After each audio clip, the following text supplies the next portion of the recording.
কিভাবে চাল চুরি করছে, কিভাবে দুর্নীতি করছে, এমনকি ব্যালট পেপার পর্যন্ত ভোটে খেয়ে নিচ্ছে, সবটাই উনি দেখিয়েছেন মেরুদণ্ড সোজা রেখে।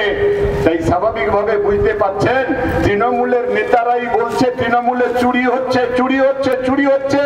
তাই সেখানে দাঁড়িয়ে আমাদের আজকে গ্রামে গঞ্জে সবাই যাবেন, সাহস করে লাল ঝান্ডা তুলতে হবে, কংগ্রেসের ঝান্ডা তুলতে হবে, বুথে বুথে প্রতিরোধ করে তুলতে হবে। এই নির্বাচনে গোটা দেশ যে রাস্তায় হাঁটছে, কেশপুর তার ব্যতিক্রম হবে না। তার জন্য আমাদের তৈরি হতে হবে। আর আমি শুধু বলবো, বাড়াবো না কথা, এই রাজ্যে যা দেখছেন, এই রাজ্যে তৃণমূল আর বিজেপি দুটোর মধ্যে কোনো ফারাক নেই।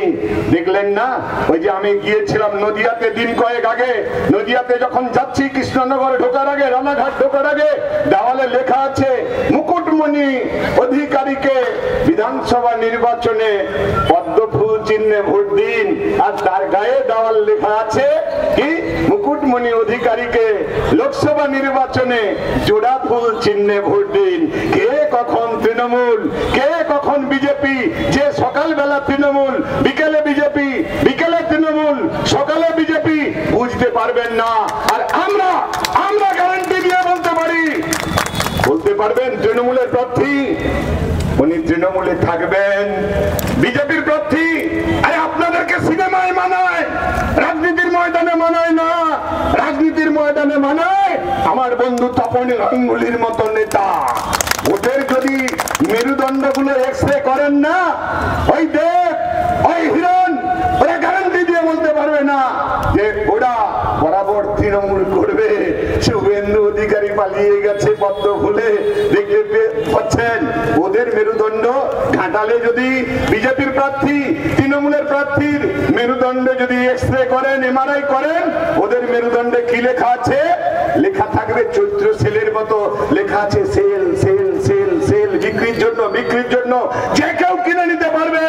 আর আমাদের মাঠ ময়দানে লড়াই করা প্রার্থী তপন গাঙ্গুলি, তপন গাঙ্গুলির মেরুদণ্ডে যত বড় উচ্চ ক্ষমতা সম্পন্ন মেশিনে এক্সরে করুন না কেন, তপনদার মেরুদণ্ডে কি রিপোর্ট বেরিয়ে আসবে? Not for sale, not for sale, not for sale, বিক্রির জন্য নয়। আমাদের প্রার্থীকে কিনতে পারবে না, লাল ঝান্ডাটা নিয়ে আমাদের লড়াই চলবে। আমি শেষ শুধু একটা সতর্কবাণী, যে বাগানে যান না কেন একটা ছোট্ট বোর্ড দেখতে পাবেন, সেই বোর্ডে কি লেখা থাকে বল না, জুড়ে জানো সবাই, আমরা সব জানি এমন, হ্যাঁ, ফুলে হাত দেবেন না। দারুণ কথা। বাগানের গায়ে লেখা থাকে 25 তারিখ যখন ভোট দিতে যাবেন, ভোট যন্ত্রের উপরে যদি কোনো ফুল দেখেন, ফুলেও সেই ফুলে হাত দেবেন না। কাস্তে শীষ চিহ্ন যেখানে দেখবেন সেখানে বোতাম টিপে তপন গাঙ্গুলিকে জয়ী করবেন। এই প্রত্যাশা রেখে আপনাদের সবাইকে অভিবাদন, ধন্যবাদ জানিয়ে আমার কথা শেষ করলাম। ভালো থাকবেন সকলে। সভাপতির পক্ষ থেকে